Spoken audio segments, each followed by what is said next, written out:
It's the Logan Power Show. Inspirational and motivational. It's the Logan Power Show. Informational to help you grow.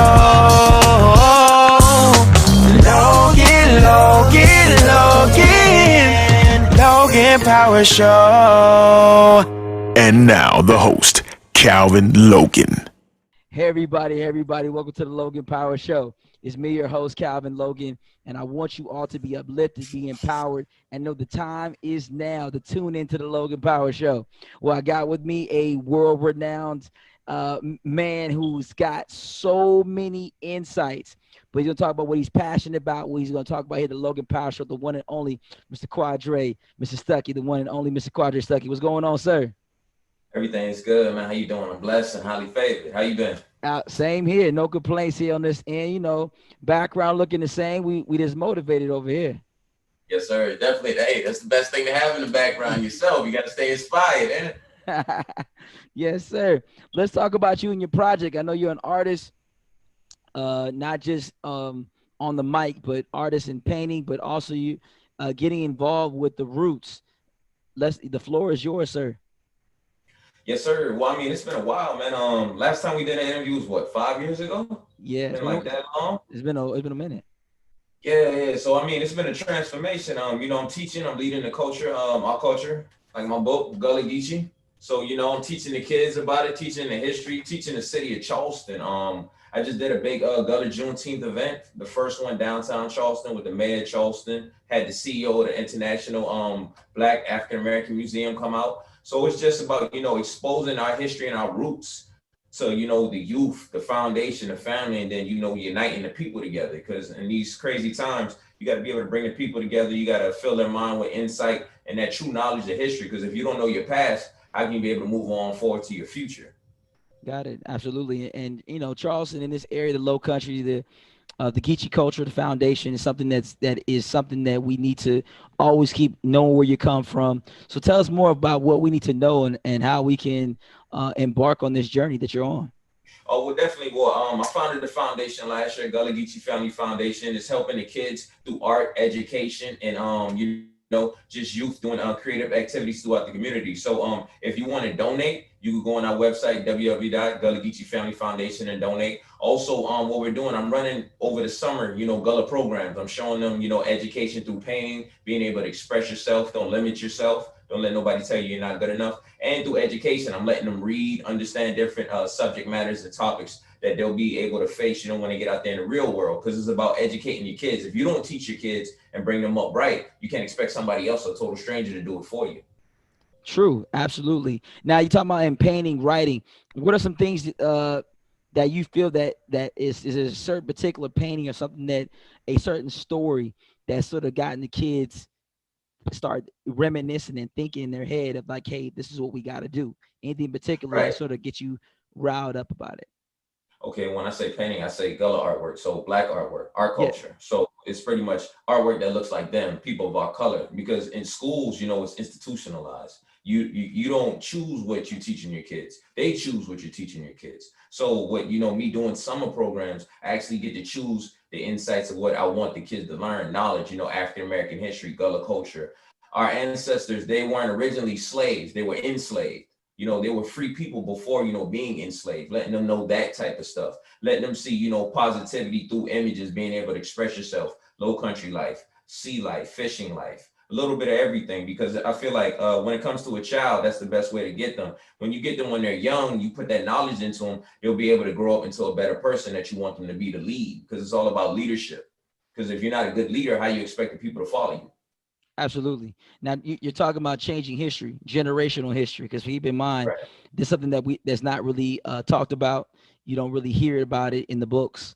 African-American culture, even like depending on what part of the United States you're in, you may hear about it, but you don't really hear about even being in the Low Country. Is not really talked about, because you see people say like, well, that's, you know, that's a Geechee accent, but I know there's something to that. There's something that means something. Just like saying, for instance, if I'm a Jewish individual, I speak Hebrew. That's something I embrace. That's my culture. That's what I live, I breathe, I eat. This is what I am. This is who I am. So when you talk about history and you bring history to now to make it life, what are some of the questions that people have when you bring this to the light? They say, you know, where does your language come from? Where did your people come from? When I say what our language is a mixture of like French, English, Creole, because all the different enslaved Africans that were brought over, they came from the different parts of like West Africa. Some came from, let's say, like Ghana. Some came from Angola. That's where the word Gullah comes from. It's an Angola word, a dialect. Some came from Nigeria. They took those people and brought them over there because they were good with their hands. They knew how to farm rice, fruits, vegetables. They were good with brick mason, you know, cement, laying, building foundations. So, I mean, a lot of people ask about the language because they hear that accent. They want to know where that accent comes from. They say, oh, is it Jamaican? You know what I'm saying? Like, what island are you from? And it's just like, you know, we built our culture because we were isolated on sea islands. So we were able to maintain, you know, that root, you know, of that culture and be able to express it. And then another question is, a lot of people want to ask, you know, well, where are the Gullahs now in modern day time? We want to go out, take a cruise or take a tour to look for them. And it's just like, you know, this isn't like that TV show Nickelodeon, Gullah Gullah Island. This isn't imaginary. This is real. Like, these are everyday people, you know, the everyday, you know, Black people that you see still throughout the city. It's just that due to gentrification, they don't have that land anymore, or they don't live in those same places that they used to live at, you know, downtown and throughout the Sea Islands areas. So when we do activities and events like this, it's bringing back, you know, those elders that need to, you know what I'm saying, get their just due. And then, you know, this new generation that's coming through that needs to help the elders and lead, to pass the torch to continue on the tradition. True, and I think you're hitting home. Just like say if you say where's the Native Americans at? Like if you there's it's not like okay it's everywhere. Like oh yeah you're a Native American. Let's be truthful. There are people who are Native Americans in history. I got some myself in my own family, but like I said, it you know me. I know my African American male. I mean you can. It's not like I can just get away from who I am. I know who I am. Yeah, I got family who's Native American, things like that. But you know the Gullah. Culture, something that my wife breeds. That's what that's in the family. So I think that we need to change the history books because the history book needs to be changed and sort of the gentrification is something that's real. Let's be truthful. If they say 40 houses and a mule, 40 mules in an acre, 40 acres and a mule, if that was real, then you would have a whole change of wealth transfer. If that was the case, if everyone said, okay, everyone who looked like us got 40 acres and a mule, that's life-changing money right there. You're talking about like we're not in just thousandaires, that's millions of status depending on where those acres are and depending on where that land is sort of plotted out can either change your whole generation of wealth.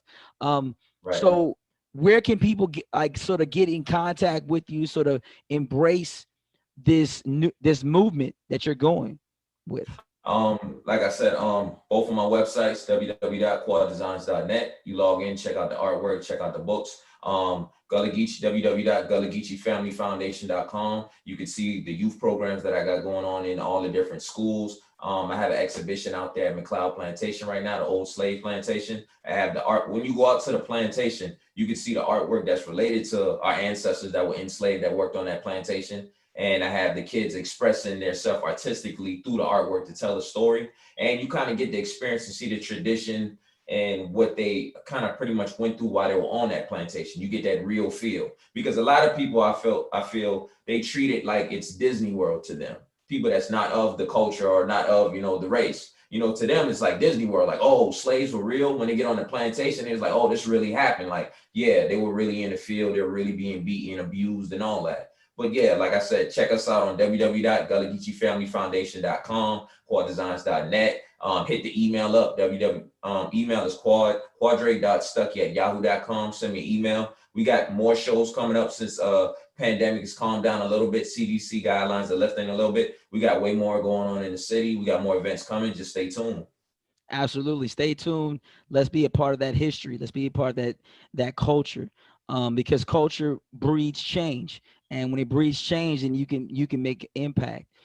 Final thought, because you've been doing this, has it sort of given you hope to knowing who you are? when someone asks you who is Quadre Stuckey, what do you tell them? I just tell them I'm the man with the plan, Mr. Make It Happen. I say, once you know your purpose, I know my purpose. I know my gifts. You know, they say in the Bible, what is it, Proverbs 18:16, your gift will make room for you. When you know your gift, you know your purpose, you're going to be able to lead your people. You're going to be able to make a change, make a difference. I give you a perfect example. Remember the first time you met me almost 10 years ago, back in 2013 at Scott's Grand. Remember the first interview that we did? Everything I said in that interview, it came to life within 3 to 4 years. And then, you know, ever since then, we haven't done an interview. This is our first time talking, a good 5 or 6 years. So, I mean, I know you've been watching me. Everything that you've seen me do since then has been nothing less than, I'd probably say, a blessing, but remarkable. You know what I'm saying? So I just say everything comes from within. You don't have to look for nothing on the outside of you because you're already born with the gift. You got to bring it out and use it. So everything that you need is from within. Once you realize who you are as yourself, bring it out and use it. Always believe. Don't fall short. Don't let nobody tell you you're not good enough and that it can't happen. You speak it into existence and manifest it. That's what it's about. I told you again, nationwide, worldwide. That's what we're about here at the Logan Power Show. Uplifting, embracing, knowing that God has a plan for you. Proverbs 3:5, trust the Lord all your heart, lean unto their own understanding. In all thy ways acknowledge him, he shall direct your path. He's directed Mr. Stuckey's path. He's directed my path. And I want you all to know this right now. This is real history. This is not make-believe. This is real history. You got to know where you are, know where you come from. If it wasn't people from the culture, people, like I said, people said that from the Gullah Geechee culture, you know, we would not be here today. Because keep in mind, those people were not making those rice fields. Those people weren't putting in some of the most crafty inventions. Where would our people be today? I think that's something we'd have to understand. Charleston is one of the landmarks where slaves came in. But understand this, we got to rewrite history. We got to rewrite what's been done. Gentrification is real, and let's not lose history. Let's embrace it, but let's change it. You can always make a change, and the change is saying, hey, you know what? Every stone that we're putting is going to lay a new foundation for the future that comes behind us. So I want people right now, let's embrace, let's love family, let's trust God. I say this all the time. My name is Cal, the Logan Power Show, nationwide, worldwide. We love you. We'll see you soon. Peace and blessings. It's the Logan Power Show. Inspirational and motivational. It's the Logan Power Show. Informational to help you grow.